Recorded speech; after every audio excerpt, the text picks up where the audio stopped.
60-second adventures in economics. Number 1, the invisible hand. An economy is a tricky thing to control, and governments are always trying to figure out how to do it. Back in 1776, economist Adam Smith shocked everyone by saying that what governments should actually do is just leave people alone to buy and sell freely among themselves. He suggested that if they just leave self-interested traders to compete with one another, markets are guided to positive outcomes as if by an invisible hand. If someone charges less than you, customers will buy from them instead, so you have to lower the price or offer something better. Whenever enough people demand something, they will be supplied by the market, like spoilt children, only in this case everyone's happy. Later free marketeers, like Austrian economist Friedrich Hayek, argued that this hands-off approach actually works better than any kind of central plan. But the problem is economies can take a long time to reach their equilibrium and may even stall along the way. And in the meantime, people can get a little frustrated, which is why governments usually end up taking things into their own more visible hands instead. Number 2, the Paradox of Thrift. Much like a child getting his pocket money, one of the biggest economic questions is still whether it's better to save or spend. Free marketeers like Hayek and Milton Friedman say that even in difficult times, it's best to be thrifty and save. Banks then channel the savings into investment in new plants, skills and techniques that let us produce more. And even if this new technology destroys jobs, wages will drop and businesses hire more people. So unemployment falls again. Simple, at least in the long run. But then a live fast, die young kind of chap called John Maynard Keynes cheerfully pointed out that, in the long run, we're all dead. So to avoid the misery of unemployment, the government should instead spend money to create jobs. Whereas if the government tightens its belt when people and businesses are doing the same, less is spent, so unemployment gets even worse. That is the paradox of thrift. So instead they should spend now and tax later when everyone's happy to pay. Though making people happy to pay tax was something even Keynes didn't solve. Number 3, the Phillips Curve.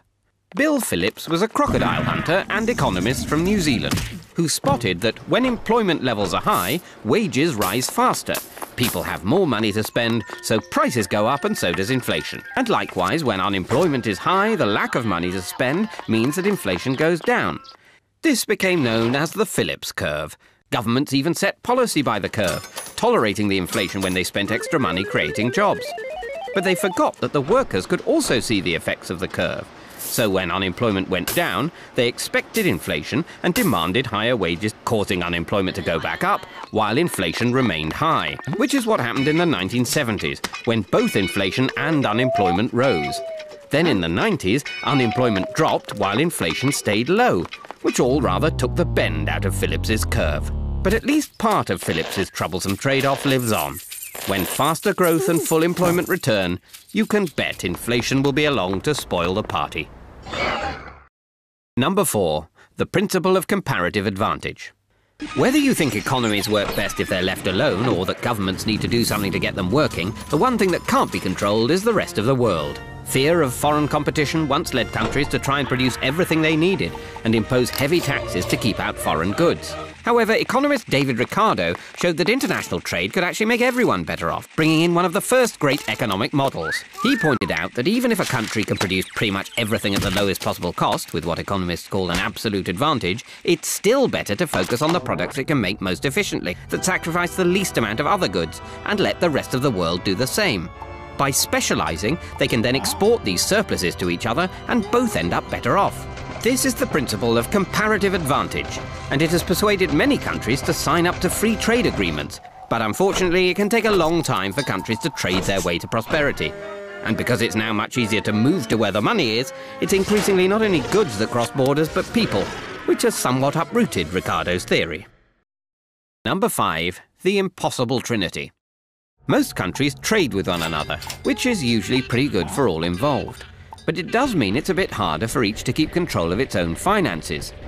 There are 3 things that governments are particularly keen on. They like to keep the exchange rate stable so that import and export prices don't suddenly jump around. They also like to control interest rates so they can keep borrowers happy without upsetting savers.